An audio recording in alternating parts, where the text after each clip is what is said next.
कर्नाटक का रन जीतने के बाद कांग्रेस के हौसले बुलंद हैं और वह दक्षिण के राज्यों में पैठ बनाने की पुरजोर कोशिश में जुट गई। इसी कड़ी में 26 जून को तेलंगाना के कई नेताओं ने कांग्रेस का हाथ थामा। पार्टी बदलने के इस रस्म अदायगी से सीएम केसीआर के पार्टी बीआरएस को एक बड़ा झटका भी लगा है, क्योंकि बीआरएस के ही कई नेता कांग्रेस में शामिल हो गए हैं। तेलंगाना में साल के अंत में विधानसभा चुनाव होने वाले हैं और इसी चुनावी साल में बीआरएस के कई नेताओं ने कांग्रेस की सदस्यता ले ली है। जानकारी के मुताबिक 35 बीआरएस नेताओं ने कांग्रेस की सदस्यता ली है, मतलब बीजेपी छोड़कर कांग्रेस में शामिल हो गए हैं। कुछ ऐसा ही कर्नाटक विधानसभा चुनाव के दौरान भी देखने को मिला था, जब जगदीश शेट्टार जैसे दिग्गज नेताओं ने बीजेपी का दामन छोड़ कांग्रेस का दामन थाम लिया था। और उसके बाद इसका नतीजा ये हुआ कि बीजेपी कर्नाटक हार गई और कांग्रेस की प्रचंड जीत हुई। लेकिन कर्नाटक जीत के बाद अब तेलंगाना की बारी है। अब तेलंगाना में कांग्रेस के लिए खुशखबरी भी है और जोश को हाई करने वाली ये खबर भी है। बीआरएस का 35 नेता बीजेपी छोड़कर कांग्रेस में शामिल हो गए हैं। 26 जून को पूर्व सांसद पोंगुलेट्टी श्रीनिवासन रेड्डी, तेलंगाना के पूर्व मंत्री जुपल्ली कृष्णा राव के साथ अन्य नेता कांग्रेस में शामिल हो गए। कांग्रेस अध्यक्ष मल्लिकार्जुन खड़गे और राहुल गांधी की मौजूदगी में इन नेताओं ने कांग्रेस का दामन थामा।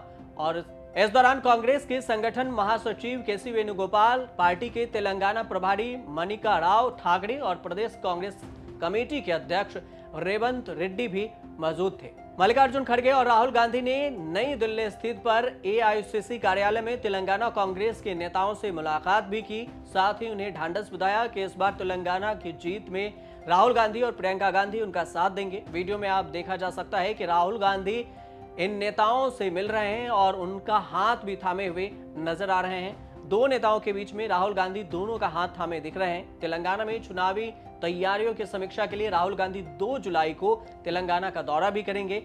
इसके पहले प्रियंका गांधी कर्नाटक चुनाव के खत्म होते ही यहां पर गई थी और रैली भी की थी। आपको बता दें कि पूर्व सांसद पोंगुलेट्टी श्रीनिवासन रेड्डी और तेलंगाना सरकार के पूर्व मंत्री जुपल्ली कृष्ण राव सहित कम से कम 35 बीआरएस नेताओं ने कांग्रेस में शामिल हुए हैं। इसके बाद नेता 26 जून को पार्टी के आलाकमान से मुलाकात करने के बाद ये फैसला लिया और अब आगे की रणनीति को तैयार करने में जुटे हैं। जुलाई के शुरुआत में ही तेलंगाना में रैली भी होनी है और इस रैली में ही खम्बन में ये रैली होगा। सार्वजनिक रैली का आयोजन किया जाएगा, जहां ये सभी नेता औपचारिक तौर पर कांग्रेस में शामिल होंगे। आपको बता दें कि पोंगुलेट्टी श्रीनिवासन रेड्डी पिछले लोकसभा चुनाव में खम्बन से बीआरएस सांसद थे।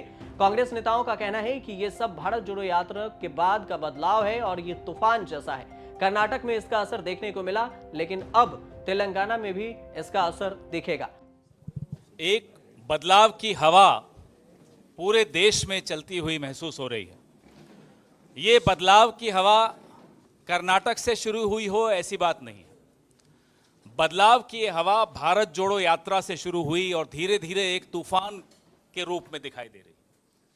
और जब तूफान आता है तो बहुत कुछ बदल जाता है। कर्नाटक में आपने देखा क्या बदला।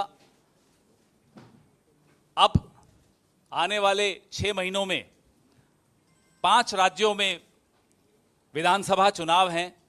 तेलंगाना बहुत महत्वपूर्ण राज्य है। उस वक्त जो संघर्ष किया वो आप सबके सामने है और कांग्रेस पार्टी ने, सोनिया गांधी ने, यूपीए की सरकार ने, कांग्रेस ने तेलंगाना दिया। वहीं बीआरएस में पूर्व मंत्री रहे जुपल्ली कृष्णा राव ने कहा है कि बीआरएस ने राज्य पर शासन करने का नैतिक अधिकार खो दिया है। राज्य में भ्रष्टाचार, धोखाधड़ी और लूटपाट चल रही है। हम कांग्रेस में शामिल हो रहे हैं क्योंकि हमें कांग्रेस और सोनिया गांधी को तेलंगाना वापस उपहार में देना है। उन्होंने राज्य बनाया था। उद्धव ठाकरे गुट के नेता संजय राउत ने तेलंगाना के सीएम चंद्रशेखर राव के बारे में भी अपना बयान दिया है। उन्होंने महाराष्ट्र दौरे को लेकर उन पर कड़ा हमला बोला। उन्होंने कहा कि अगर केसीआर इस तरह का ड्रामा करेंगे तो उनके हाथ से तेलंगाना भी चला जाएगा। तेलंगाना छोड़कर केसीआर महाराष्ट्र आए हैं और उधर उनकी ही पार्टी के 35 नेता कांग्रेस में शामिल हो गए हैं। ये कांग्रेस और केसीआर के बीच की लड़ाई है। संजय राउत ने आगे कहा कि महाराष्ट्र में एमवीए काफी मजबूत है। आपको बता दें कि तेलंगाना के मुख्यमंत्री चंद्रशेखर राव अपने 2 दिवसीय दौरे पर महाराष्ट्र में हैं। पूरे लाव लश्कर के साथ निकले चंद्रशेखर राव के काफिले में करीब 600 वाहन शामिल हैं।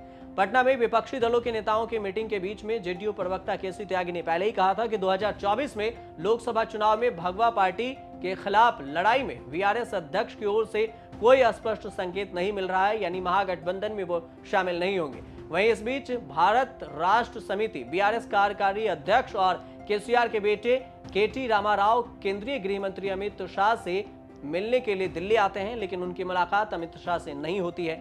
4 साल बाद दोनों की मुलाकात राजनीतिक गलियारों में चर्चा का विषय भी बना हुआ है। केसीआर भी पिछले कुछ दिनों से केंद्र पर वैसे हमलावर नहीं दिख रहे हैं, इसको लेकर भी सवाल उठाए जा रहे हैं। लेकिन जिस दिन कर्नाटक में चुनाव प्रचार का आखिरी दिन था, उसी दिन कांग्रेस की महासचिव प्रियंका गांधी वाड्रा तेलंगाना में रैली भी करने गई थी। कांग्रेस महासचिव कांग्रेस की युवा संघर्ष रैली के संबोधन करने के लिए पहुंची थी। प्रियंका गांधी वाड्रा ने तेलंगाना विधानसभा चुनाव से पहले प्रदेश की जनता का आह्वान किया था वो एक ऐसी सरकार चुने जिसके हित में काम हो।